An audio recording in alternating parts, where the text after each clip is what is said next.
IPL 2025 trophy గెలిచిన మరుసటి రోజు బెంగళూరు చిన్నస్వామి స్టేడియంలో ఆర్సీబీ విజయోత్సవ ర్యాలీతో భారీ సన్మానం ఏర్పాటు చేసింది. అయితే తొక్కిసలాట జరిగి భారీగా ప్రాణనష్టం జరగడంతో ఇది కాస్త రసాభాసగా మారింది. 11 మంది ప్రాణాలు తీసిన ఈ ఘటనకు కారకులెవరు? పోలీసులా లేక ప్రభుత్వమా లేక ఆర్సీబీ యాజమాన్యమా? అసలేం జరిగింది? ఐపీఎల్ 2025 ట్రోఫీని 18 ఏళ్ల నిరీక్షణ అనంతరం ఎట్టకేలకు ఆర్సీబీ గెలుచుకుంది. దాంతో బెంగళూరులోని చిన్నస్వామి స్టేడియంలో ఆర్సీబీ భారీ సన్మాన సభ ఏర్పాటు చేసింది. తమ అభిమాన క్రికెటర్లను చూసేందుకు లక్షలాదిగా అభిమానులు స్టేడియంకు పోటెత్తారు. దాంతో తొక్కిసలాట జరిగి 11 మంది ప్రాణాలు కోల్పోగా మరో 50 మందికి గాయాలయ్యాయి.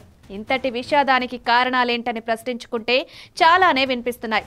ముఖ్యంగా ఓ ఫేక్ ప్రచారం కూడా తొక్కిసలాటకు కారణంగా తెలుస్తోంది. అంతేకాక ఆటగాళ్లతో బస్ పరేడ్ రద్దు కావడం కూడా ఓ కారణం కావచ్చని అంచనా. వాస్తవానికి బెంగళూరు విధాన సౌధ నుంచి స్టేడియం వరకు ఓపెన్ బస్ పరేడ్ ఉంటుందని ఆర్సీబీ ప్రకటించింది. అయితే వర్షం కారణంగా పరేడ్ రద్దయింది. దాంతో అభిమాన ఆటగాళ్లను ఎలాగైనా చూడాలనే కోరికతో స్టేడియంకు పోటెత్తారు. బెంగళూరు చిన్నస్వామి స్టేడియం సామర్థ్యం కేవలం 35,000, కానీ దాదాపు 3 లక్షల మంది చేరుకుని ఉంటారని అంచనా. ఈ స్టేడియంకు మొత్తం 13 గేట్లు ఉంటే 9, 10 గేట్లను బెంగళూరు క్రికెట్ అసోసియేషన్కు రిజర్వ్ చేశారు.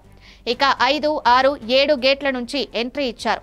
7వ నెంబర్ గేట్ నుంచి ఆటగాళ్ల వ్యూ బాగా కనిపిస్తుంది. దాంతో అభిమానులంతా అదే గేట్కు చేరుకున్నారు. కేవలం పాస్ ఉన్న వారికి అనుమతి ఉంటుంది, కానీ ఫ్రీ పాస్, ఫ్రీ టికెట్స్ ప్రచారం జరగడంతో అందరూ వాటి కోసం పోటెత్తారు. ఈ క్రమంలో తొక్కిసలాట జరిగింది. బస్ పరేడ్ కోసం పోలీసులు భారీ బందోబస్తు ఏర్పాటు చేశారు. స్టేడియంకు రానున్న సీఎం సిద్ధరామయ్య, ఇతర ప్రభుత్వ పెద్దలకు ఏర్పాట్లలో పోలీసులు వండిపోయారు.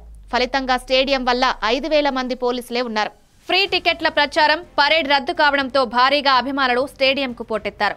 అంచనాకు మించిన జనం కావడంతో పోలీసులు నియంత్రించలేకపోయారు. స్టేడియం గేట్లు కూడా చిన్నవి కావడంతో తొక్కిసలాట తప్పలేదు. మొత్తంగా పరిశీలిస్తే తొక్కిసలాటకు కారణాల్లో ఆర్సీబీ యాజమాన్యం లోపం కూడా కనిపిస్తుంది. అటు ప్రభుత్వం కూడా అభిమానుల రద్దీని అంచనా వేయడంలో విఫలమై తక్కువ బందోబస్తు ఏర్పాటు చేసింది.